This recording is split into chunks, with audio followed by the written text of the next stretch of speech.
Bonjour à tous, bonjour à toutes, vous êtes sur la chaîne Cal 7e art, c'est Xavier et aujourd'hui je suis là pour vous parler de Mission Impossible Number 7 intitulée Dead Reckoning Party 1 parce que oui, il y aura bien une partie 2 à cet épisode, ce n'est pas la fin d'une saga mais bien un épisode en deux parties. Pourquoi ça, on se le demande, on y reviendra après. En tout cas, j'ai pu découvrir ce film en avant-première ce dimanche et donc c'est maintenant le moment pour moi de vous en parler. Alors, ce Mission Impossible Number 7 est toujours réalisé par Christopher McQuarrie, qui était le réalisateur des épisodes 5 et 6, donc Rogue Nation et Fallout. Et on peut dire que le divertissement est toujours d'une qualité extrême. Oui, quand on va voir un Mission Impossible, on a un divertissement qui est un blockbuster tel qu'on en voudrait aujourd'hui toujours. C'est vraiment signe de qualité. Évidemment, on a la plus-value que Tom Cruise fait ses cascades et c'est ce que l'on vient voir à l'image. On vient voir ce qu'a pu nous proposer l'acteur. Et quand il réalise un nouvel épisode, il ne pense pas obligatoirement scénario, il pense cascade, il pense qu'est-ce qu'il peut apporter de plus, qu'est-ce qu'il peut faire de plus extraordinaire en cascade à proposer dans un nouvel épisode. Là où les épisodes 5 et 6, j'aimais énormément leur action viscérale, je trouve que cet épisode est un petit peu plus limité peut-être dans son action. Je retrouve des facilités, des choses qu'on avait dans les précédents épisodes, peut-être un petit peu moins bien fait. Et on va dire que toute la construction est un petit peu plus décevante pour moi dans cet épisode 7 qu'il ne l'était dans les épisodes 5 et 6. Et je dois dire que là où j'avais été époustouflé quand il gravissait un immeuble à main nue et quand il s'agrippait à un avion, je peux pas dire que les cascades de cet épisode-là m'aient vraiment mis les poils, même si on nous dit que la cascade est l'une des plus dangereuses effectuées. Scénaristiquement, cette scène est un petit peu justifiée et un petit peu facile, et donc ça enlève de l'impact qu'on pourrait avoir avec un moment grandiose amené au bon moment. Ici, j'ai pas l'impression que ce soit un beau moment, et donc cette scène d'action qui est époustouflante, cette cascade qui nous est montrée, bah, je la ressens pas comme quelque chose d'extraordinaire, là où les missions impossibles m'ont toujours habitué à ressentir les choses comme cela. Alors on va parler du scénario. Dans cet épisode, Ethan Hunt doit combattre une intelligence artificielle qui a une conscience. Il faut essayer de la démanteler parce qu'elle est capable de beaucoup et elle veut mettre le chaos dans le monde.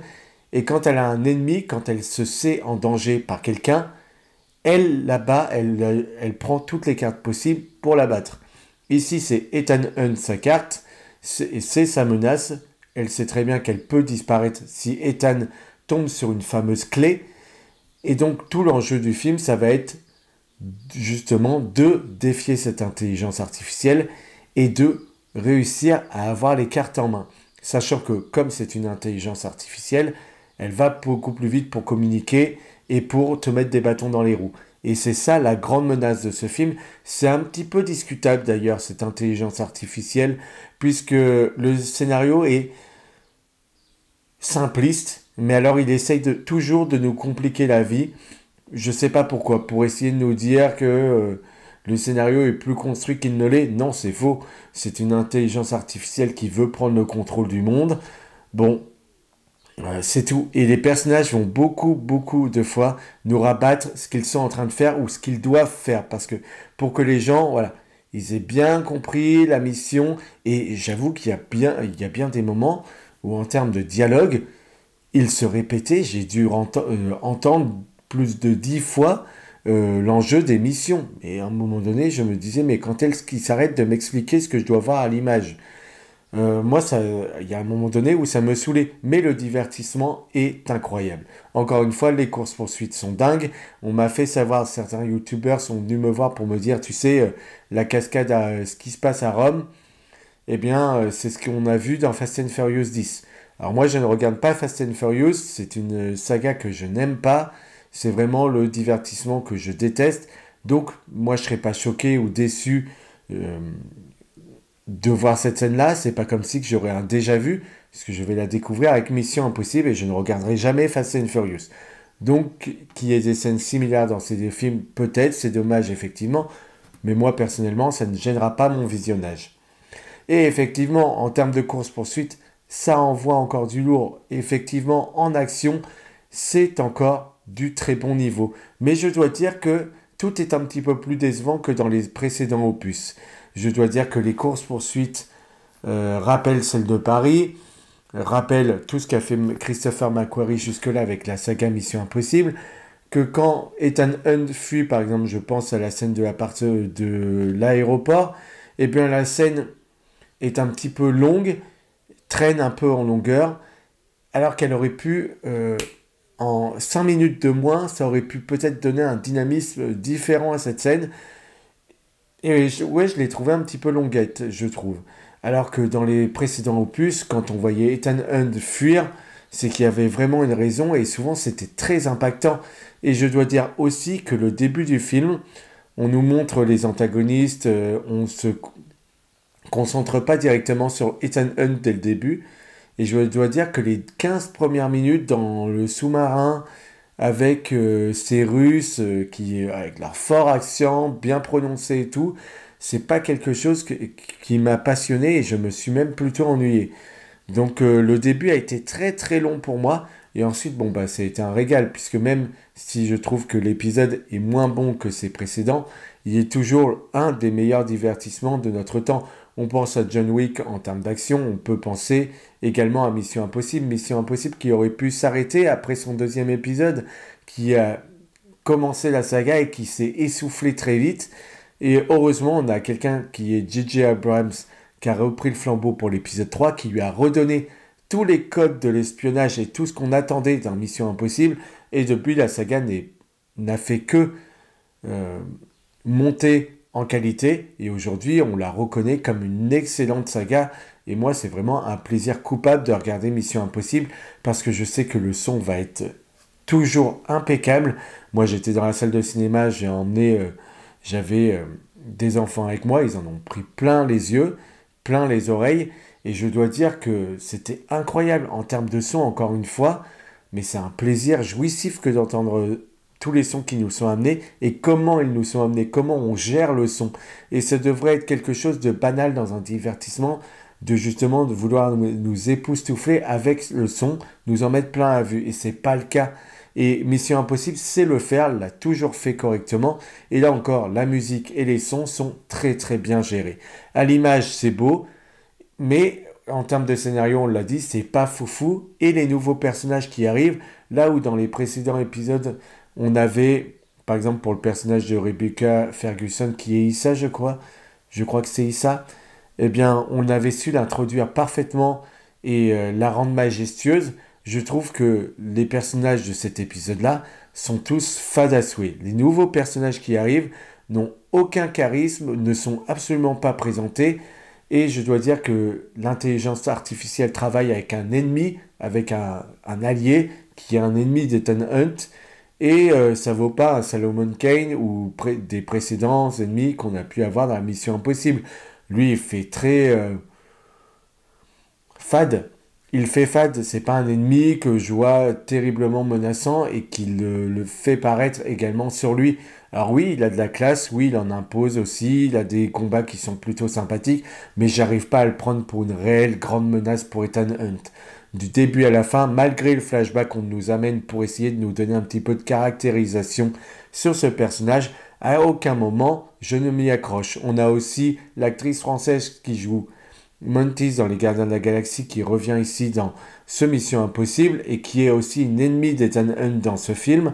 Et là encore, ok, on lui donne un look particulier, elle est charismatique, mais mon Dieu que c'est creux, c'est pas possible de faire aussi peu pour un personnage, elle est très peu développée, c'est bien le problème, malheureusement, parce que quand elle est dans l'action, elle est incroyablement belle, on dirait vraiment une danseuse, et il y a un moment donné où elle est hyper violente, où Ethan Hunt se retrouve coincé dans une ruelle entre elle et un autre ennemi, et je dois dire que la scène d'action, comment nous était amenée l'action et comment elle joue avec son corps et sa rage pour combattre Ethan Hunt, c'était vraiment incroyable. Là, j'ai vraiment eu peur pour Ethan Hunt et c'est une des rares fois.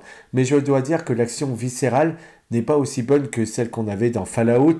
Je pense notamment à la scène des toilettes entre l'acteur chinois l'acteur Henry Cavill qui joue Superman et Ethan Hunt qui se foutent sur la gueule justement dans ces locaux. Cette scène-là, elle est juste dantesque dans Fallout et je dois dire que l'action était vraiment très très très poignante. Et j'ai pas retrouvé ça avec ce film.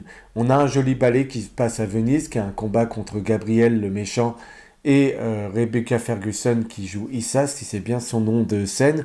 Et oui, ça marche plutôt bien, le ballet est joli.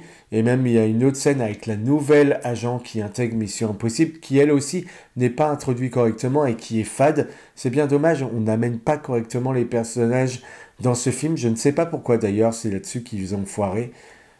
Je me pose des questions à ce niveau-là. Pourquoi est-ce que cette fois-ci, ils ont foiré tous les personnages qui arrivent? Mais voilà, le reste est très très bon. C'est ce qu'on attend d'un divertissement normal. Et Mission Impossible a toujours compris. Il y a une époque où Tom Cruise, c'était un acteur qui choisissait ses réalisateurs puisqu'il voulait faire les meilleurs films possibles. Il allait vers Steven Spielberg, il allait vers Paul Thomas Anderson, et il faisait des films tels que Magnolia, il faisait Tropique sous les tonnerres, il faisait des films comme également Né un 4 juillet. On peut parler de Minority Report, La guerre des mondes. Et aujourd'hui, c'est un acteur qui gère sa légende. C'est un acteur qui ne s'associe qu'avec des gens qu'il côtoie, des gens qui sont prêts à le mettre en avant. Et c'est tout ce qu'il attend. Lui, il veut faire des gros films où il est le sauveur du monde et où il va en mettre plein la vue aux gens. Et il faut que toutes les personnes qui sont avec lui suivent cette envie. Et tout le monde était à la disposition de Tom Cruise. Tout le monde suit ses directives et c'est bien lui qui dirige tout cela. Et c'est assez incroyable, c'est un des rares acteurs qui crée sa légende depuis des années et qui aujourd'hui repose tout sur lui-même, sur ses cascades, sur sa manière de faire du gros divertissement. Et c'est très plaisant à voir.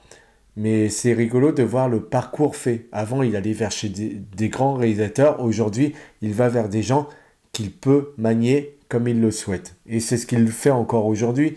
Alors, cette partie 2, l'intelligence artificielle qui a du mal à prendre pour moi, bon, j'attends parce que réellement, Mission Impossible était très très bon dans son action, était très très bon dans ses courses-poursuites. Son scénario peine, mais les personnages sont toujours attachants, que ce soit Luther, que ce soit le personnage de Simon Pegg, voilà, on les aime tous toujours autant, sauf qu'il manque d'épaisseur et qu'ici on court un peu partout et qu'on voit tout en moins bien. Donc forcément, ou en redite, et c'est un petit peu dommage. Donc on attend la partie 2 pour vraiment se faire un avis, et la saga ne s'arrêtera pas avec ce Mission Impossible. Non, Ethan Hunt, donc Tom Cruise, veut encore le faire jusqu'à plus de 80 ans. Bon là c'est injustifiable, mais il a dit que tant qu'il pourrait faire des missions impossibles, il le ferait. Donc que ce soit découpé en 2 parties ne veut pas dire que c'est la fin, bien au contraire, on mangera encore beaucoup de missions impossibles si le public est présent, mais je ne vois pas pourquoi il ne le serait pas. Autre chose très plaisante chez Tom Cruise, c'est que c'est un défenseur du cinéma absolu. C'est quelqu'un qui a défendu The Flash, et là, par contre, c'était vraiment pour le vendre, alors qu'il n'y avait aucun mérite à en faire. Mais visiblement, on chercherait à l'intégrer dans Green Lantern. C'est pour ça qu'il aurait vu le film en avance et qu'il en aurait donné un avis plutôt très positif, alors que le film est très très mauvais. Et je dois dire aussi que ce qui est plaisant avec Tom Cruise, c'est, je vous disais, un défenseur du cinéma. Et il a vendu les 2 films qui arrivent au cinéma dans les jours à venir, qui sont Oppenheimer et Barbie. J'attends énormément Barbie, vous ne vous imaginez pas à quel point, depuis que je sais que Greta Gerwig était sur le projet et qu'on m'a annoncé le casting, je l'attendais énormément, alors que tout le monde se disait, qu'est-ce qu'on va pouvoir foutre de ces 2 personnages? Je savais qu'on ferait quelque chose d'incroyable avec cette femme et avec ces acteurs-là. Donc moi, j'attends que ce film, vraiment, ça va être une immense joie. Et donc je disais, Tom Cruise a fait la promotion de ces films-là. Il a montré des tickets qu'il a achetés, où il s'est vendu avec le réalisateur. Il s'est montré avec lui en disant, voilà, j'ai acheté ces 2 films, l'été va être incroyable, allez au cinéma. Et ça, c'est magnifique, parce que même s'il va être en concurrence avec eux, il aime tellement le cinéma qu'il a envie que ça marche et il a envie que les films continuent d'être vus dans les salles obscures. Donc, il vous le vend ainsi. Et je vais faire de même, aller voir Mission Impossible au cinéma. C'est le meilleur endroit, pour voir Mission Impossible. Le son, l'image, tout est décuplé et on a un gros divertissement. Donc, je vais m'arrêter là-dessus. Vous pouvez donc voir Mission Impossible à partir d'aujourd'hui. Il sera en salle. Donc, vous avez Oppenheimer et Barbie qui sortiront le même jour. Un film de Christopher Nolan et un film de Greta Gerwig. Et moi, je vous laisse. Je vous dis à très vite. Bien sûr, vous pouvez vous abonner, liker, commenter, partager, me faire part de vos retours. On se retrouve très vite pour parler toujours beaucoup plus de cinéma. Ciao!